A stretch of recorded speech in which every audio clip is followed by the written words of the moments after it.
Okay, B'Shem Hashem Na'aseh V'Natzeach. Tonight's topic is increasing shalom in our lives.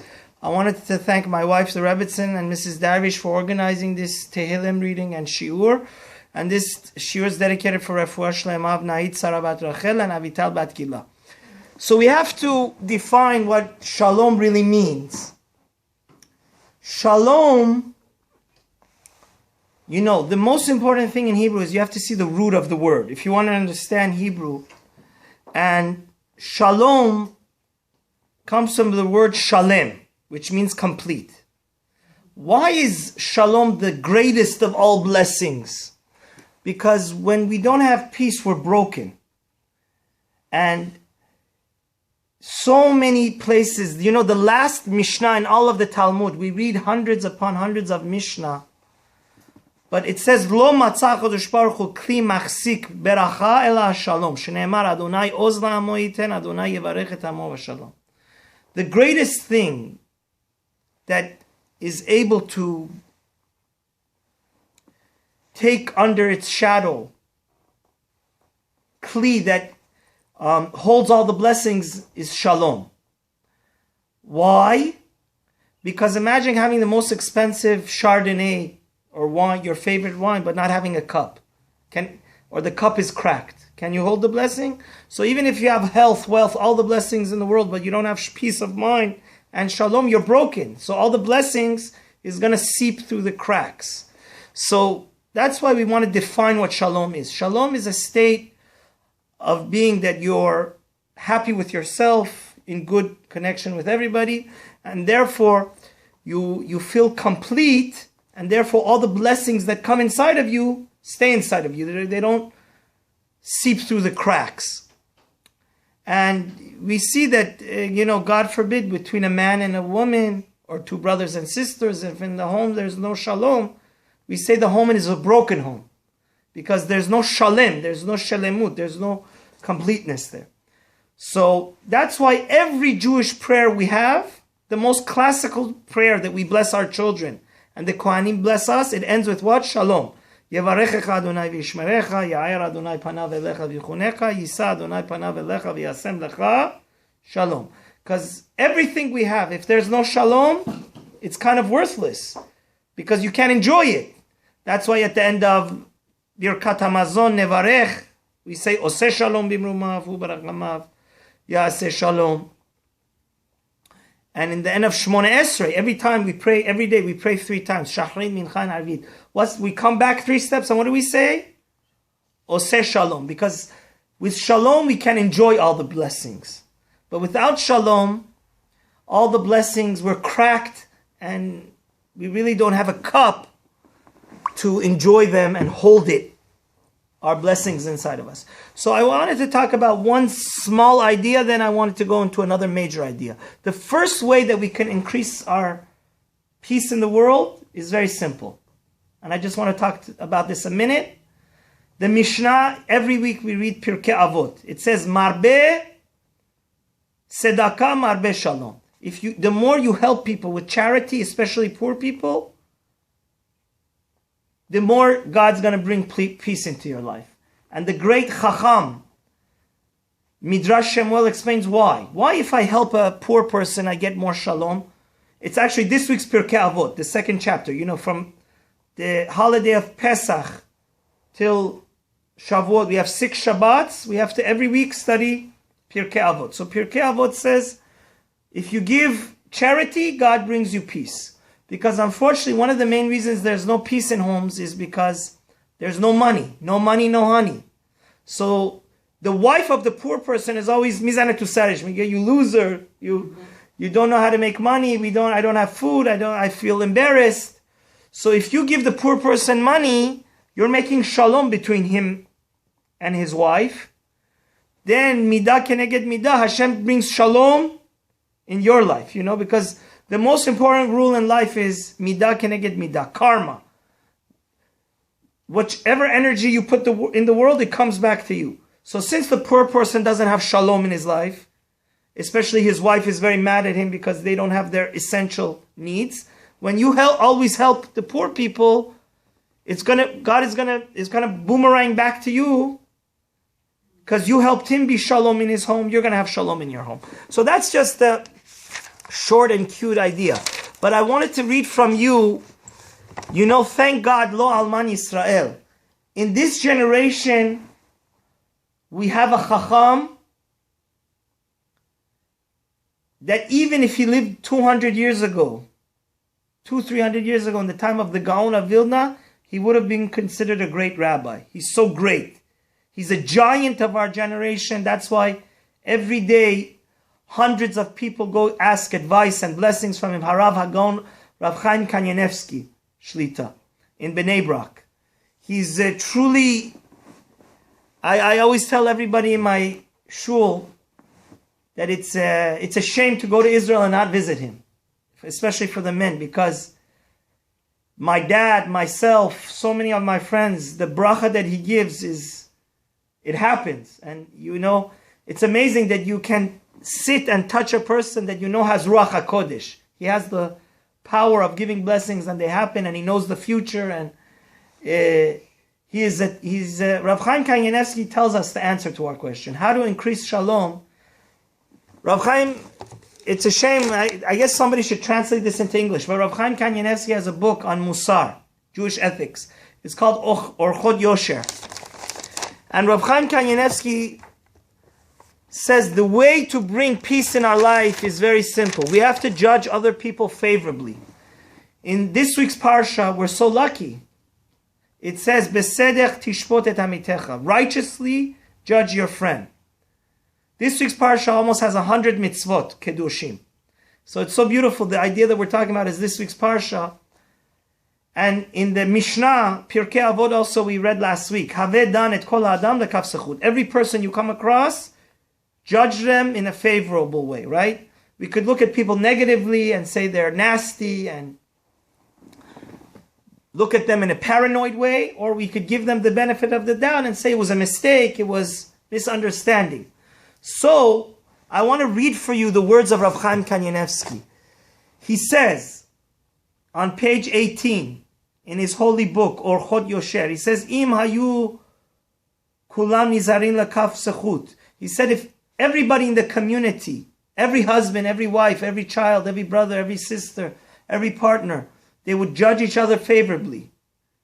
Because when somebody that hurts you, you could say, oh, this guy is nasty, he wants to tear me down, he's my enemy. Or you could say, he had a bad day, it was a misunderstanding, it was an accident. So, he said, if everybody would judge each other favorably, almost all of the fights would go away. All the machlekot and merivot.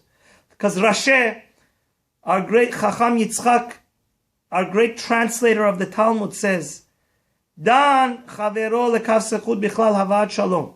In the Talmud it lists judging people favorably under the category of bringing peace. Why? Because when you look psychologically, when somebody hurts you or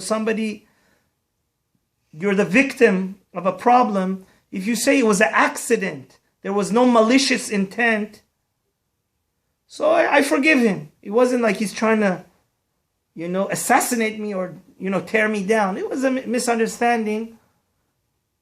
He's really a good person. He has the best of intention. So therefore you don't become his enemy. Or maybe even wanted to help me and by mistake he hurt me. So it says, Yesh shalom benehem, va'ashreh, mi shenizar bazeh tamid. Rav Chaim Kanyanevsky writes in his book, he says, lucky is the person, fortunate is the person that has this habit and capability of always giving people the benefit of the doubt and judging everybody favorably. Now, I want to say that what this means, let's clarify what it means. Let's say a mistake happens to you and you get hurt, or you're emotionally hurt, physically, monetarily, anything. It's important in life to not jump to conclusions. Sometimes we get into a fight mechanism that, oh, he hurt me, now I have to take revenge, and it escalates into a terrible scenario. But if we hold our horses and put the brakes and say, maybe his intention wasn't to hurt me. It was a mistake, or he had a bad day. He's usually a good guy. Today, he had an emergency. So this causes, because ultimately we have to believe everybody has a neshama. So, the most important person that we have to judge favorably is God. We have to look at everybody that this guy we are all children of God. God has created all of us, and when somebody hurts us or harms us, we have to say that I don't want to get into the laws of it, because if the person is wicked, then it's different. We're talking somebody in between a husband and wife, somebody that is, a normal cousin or friend, somebody that, keeps the Torah and knows about God, not somebody that is like a chas v'shalom, an evil person. This is a person that usually most of the things he does, he wants to keep God happy. So therefore, the way we have to look at it is that it was a misunderstanding, and we don't know the whole picture. And actually, this week's parsha, if we have this good habit, this is the antidote not to say Lashon Hara also. Because look at this week's parsha, at the second portion, Sheni, Pasuk 15. It says, Besedek tishvot et amitecha. It says, judge your friend favorably. Guess what it says after that? Don't say Lashon Hara. Don't be a gossip monger. Then it says, if somebody is drowning, don't abandon them, right? If somebody is in need of help, well, if you hate them, you're happy. You say, bye-bye, drown, or bleed to death. But the Torah says, Lo ta'amod al dam ra'echa. Then it says, don't hate your brother in your heart. It's a sin to hate a Jew in your heart. But rather you have to, if you see him doing a sin, you have to say, reprimand him, give him reproof. Say, McDonald's isn't kosher. What you're doing is wrong. But you shouldn't embarrass him. And then it says, don't take revenge, don't bear a grudge, rather love your neighbor as yourself. Now the Chafetz Chaim says, it's no coincidence that before all of these 7 different mitzvahs, it says first judge your friend favorably. Because what? This is such an important rule, to judge people favorably. It's going to change your life and the life of everybody you come in contact with. It's going to bring so much blessing and peace and harmony into your life you can't believe. Because if somebody has the capability of judging people favorably, he's not going to say Lashon Hara. You know why? Because every time you say Lashon Hara, premeditated, you say this guy's a bad guy. You've judged him in your mind. What's going on? Let's analyze it. First you say this is a bad person. In your mind you judged him bad. Now you verbalize it in your mouth. Once he's a bad guy, then you're willing, if he's in harm or abandoning, then you say, let him die, let him, and you're going to let his blood spill, God forbid, because you hate him. And then if you want to reprimand him, you're going to do it in a nasty way, Okay, if somebody made a mistake, you have to tell him, listen, the Torah says like this, I'm your brother, don't eat non-kosher because I want you to go to heaven. Right? The idea is, lo tisa alav chet. But if you already judged him as an evil person, how are you able to direct him in the right way? You're going to be mad at him. You're going to, once you've judged him unfavorably, you have the anger, and then that creates all the problems. You're going to take revenge on him. You are going to embarrass him. And you're going to take revenge on him. You understand? So it's no coincidence. Look in Pasuk 15. In this week's Parsha, the golden rule that's able, because ultimately, right now we make no weddings because 24,000 students of the Rabbi Akiva died. It's the days of the Omer. Now, why did they die? Because they didn't respect each other enough. We have to know that they were, but the main reason that God was so upset with them is because they had their teacher, Rabbi Akiva, said the most golden rule of the Torah. There's one rule that's like, you see this Aron HaKodesh, it has 2 pillars. The Torah has one pillar that all the mitzvot come under. That is, love your neighbor as yourself. You have to love your neighbor. Ve'ahavta l're'echa kamocha. Well, I have good news for you. If you judge other people favorably, then you're able to love your neighbor as yourself. Because that's the end of all these pesukim. But once somebody harms you or a mistake happens and you say, this guy's nasty, he's coming out to get me, it's going to become very, very, very difficult to... So how do we do it to judge people favorably? Practically, how do we develop this characteristic in a practical sense to judge people favorably? There's 2 steps. First of all, in the Talmud it says, judge the whole person. The first thing psychologically you have to know in order to judge people favorably is that maybe you're missing some of the puzzle. Let me bring you a story to illustrate this. Rav Ovadia Yosef Zatzal brings in his commentary on Pirkei Avot a beautiful story about Hillel. You know, one of the softest, most patient, and really the personification and embodiment of being positive and judging favorably and being very patient is who? Hillel. The Talmud in Mesechet Derech Eretz, Perek Vav, Derech Eretz Rabbah brings a very interesting story. Hillel was the president of the Jews. He was the prince. And he was always in contact with the Romans. So one morning, early in the morning, after he comes back from Kenisa, he goes to his wife and he says, early in the morning, tonight I have a meeting with the important minister. We're going to have dinner together in our home. I want you to make a very, very fancy dinner because I need to, host and dine and wine him. I need a favor from him for the community, for the Jewish community. So early in the morning, his wife says, of course.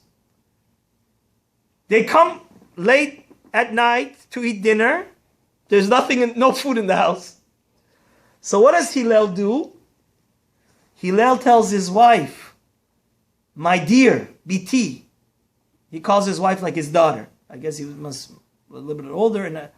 And he says, where's the food? So she says, listen, a few hours ago, somebody came knocking. A very poor man. In the afternoon, he said, today is my wedding day. But at my wedding, I'm so poor, there's not going to be any food. So what did I do? I took all the food that I prepared for you and the royal minister, Roman minister, I gave it to him. So Hillel kisses her on the head and he says, of course I knew you had good intention. I'm just asking what exactly happened. He said, already in my mind, I judged you favorably. The reason only I'm asking you is to know exactly what happened. Now, imagine the opposite. He could have came and, God forbid, cursed at his wife. He said, you embarrassed me in front of the minister. But, see, I want to tell you a personal story. There's 2 people in my life I've dealt with. They're very tough. So I was thinking about this a lot. Why are they so tough? Sometimes they're hard to deal with. And I realized that they really grew up as an orphan. They had no father, both of them in their life.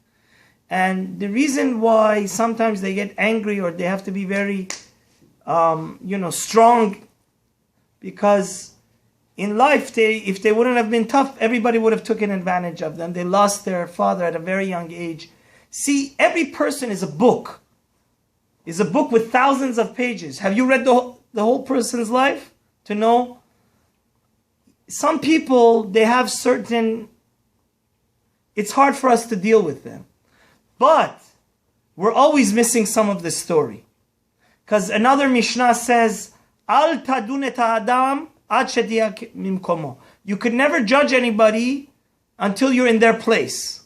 Right? Don't walk a person until you, in English we say, walked a mile in their shoes. So is it possible you've been with this person, you know where he grew up, where he was, why it is. So psychologically, in order for us to judge people favorably, we always have to say, I'm missing a piece of the puzzle. There's maybe some information here that if I would know, this person is a very good person. He's not a nasty or bad person, like Hillel. His wife embarrassed him. He's bringing a royal minister. There's no food.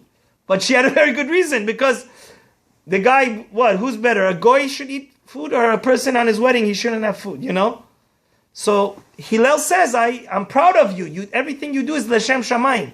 So when we know that we don't see the whole picture, then it's much more easier for us to digest it in our minds, say maybe there's something here I'm missing, and if I would know that piece of the puzzle, even I myself, if I would be in his shoes, I would do the same thing. So therefore, I'm not going to be his enemy. I'm not going to harbor any hatred.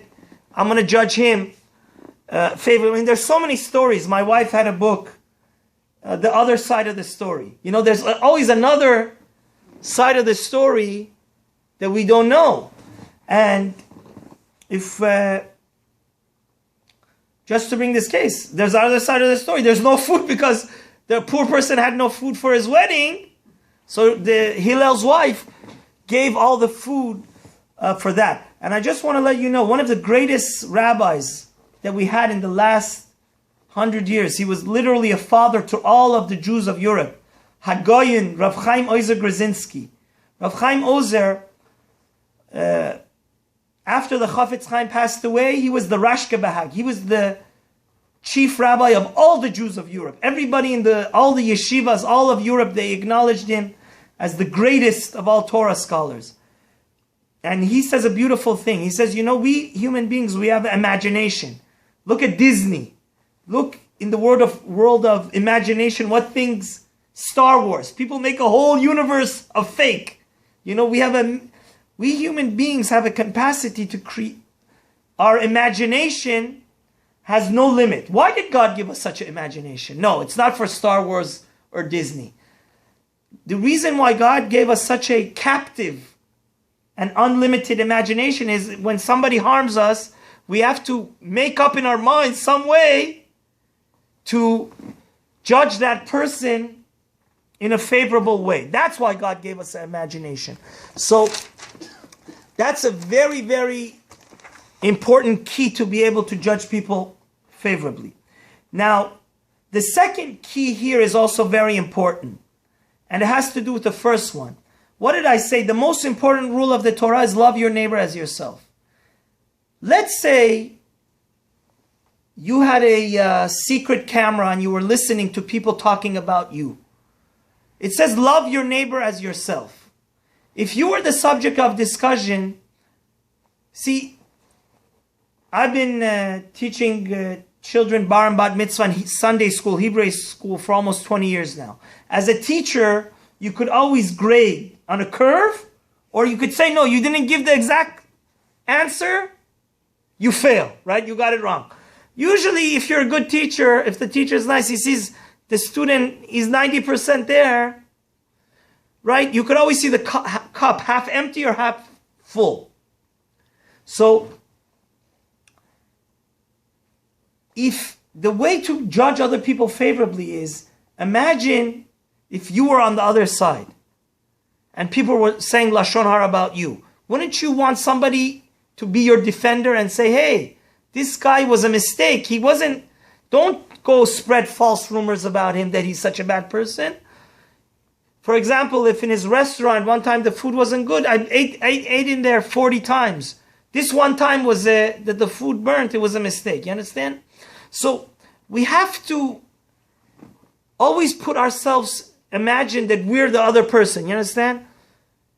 First seek to understand, then be understood. If you first seek to understand and imagine you're the other person and you're in his shoes, then that's what it means to love your neighbor as yourself. Just like you want everybody to judge you favorably if you make a mistake, we owe the courtesy to other people to also what? Judge them favorably. Because what it means, love your neighbor as yourself. What? If you have $1 million Rolex watch, custom made, you're going to give it to your neighbor? No. The Rambam says that you have to deal with people like you like to be dealt with. And just like we want everybody to not say Lashon Hara about us and grade us on a curve, right? Grade us leniently, observe us, give us always the benefit of the doubt.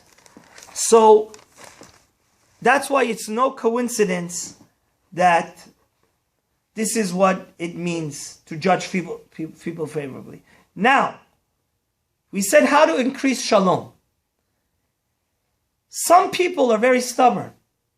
You even didn't harm them, but they, tavaqo dashtan as it. They had some expectations from you, and you weren't able to do it. Sometimes people become your enemy just because of that. You never harmed them, but you did 3 people a favor. They were the 4th person. You didn't do them the favor. They start to hate you. So, and they don't want to. They didn't unfortunately come to this class and know that you have to judge people favorably and love your neighbor as yourself. So, to increase peace, there's a big mitzvah called Rodef Shalom. In the same Tehillim that King David says, it says, Mi ha'ish hachofetz chaim, who wants a good life? It says, Ohev Shalom, ve'rodef Shalom. Unfortunately, the Maharal says, since we human beings, each one of us is a different world. They say you put 2 Jews in a room, you get 5 different opinions. You get 3 different opinions, right? People, they have different. Unfortunately, as a rabbi, a lot of family secrets. It's very common that a lot of brothers, sisters, they don't get along. A lot of, it is a hard commodity, peace. In a lot of families, in a lot of communities, there is no peace. But in order to increase peace, we have to go out of our way and be humble, Don't think you're the loser if you go to the other person, knock on his door and say, because can you be greater than Moshe? I give you the best example. Moshe, God told him the Torah, God told him make your brother Kohen Gadol. But somebody was jealous. What was his name? Korach. Ganjek Arun. Since he was wealthy, he said, why Eliphaz should become the head of the Levies. I should become the head of the Levies. So because of jealousy, he accuses Moshe that Aharon, accuses Moshe of the worst things, that Moshe is not godly. He made his brother, but Moshe goes twice to Korach and Datan Aviran. Datan Aviran, always a rebellion. They're rebel rousers. Moshe goes and he makes himself humble and he goes to make peace. So, we have to know. In the Zohar it says, if you go, okay, it's not your fault, like Moshe. Was it Moshe's? Did Moshe even cause the problem? No. Korach is jealous. He wants the position. So he comes and makes a whole rebellion against Moshe and Aaron, says Aharon doesn't deserve to be the high priest, to be the Kohen Gadol. So it's 0% Moshe's fault. 0. Right? But still Moshe, not once, but twice, goes to Korach's tent. Datan Aviran says, please, there was misunderstanding. This is not my fault. He goes out of his way. Look how the greatest man of all time is who? Moshe. But he goes out of his way to make peace. And this was also Moshe's brother, Aharon. Always when a man and woman, the only time you're allowed to lie is not to make a full lie, but to make a little bit misrepresentation is for shalom. We reach Shema Israel, at the last word we say emet, truth. Truth is very important. But there's something even higher than that. Is what? Shalom. That's why when Abraham says Sarah is old lady, when God comes to Abraham, he changes it to Sarah. He says, Abraham said, I'm the old man, not you. But Abraham had said Sarah's old, not that he's old. So we see even God himself changes, makes a white lie, in order that between Abraham and Sarah there should be what? Shalom. So that just shows you how important shalom is. That even emet, which is the whole Shema Israel ends with emet. But there's something above emet, which is shalom. So obviously, we can't say, Ben Ishchai says, you could change the story a little bit, but always to make full-fledged lies is no. We're not allowed to do that. But to make it a little bit, change the information. So that's what Aharon used to go. Two people were in a fight. He would say, oh, your partner, your husband, he's so bitter. He's crying because he's missing you. Then he go to the other person and say, the wife, your partner, your spouse is so lonely.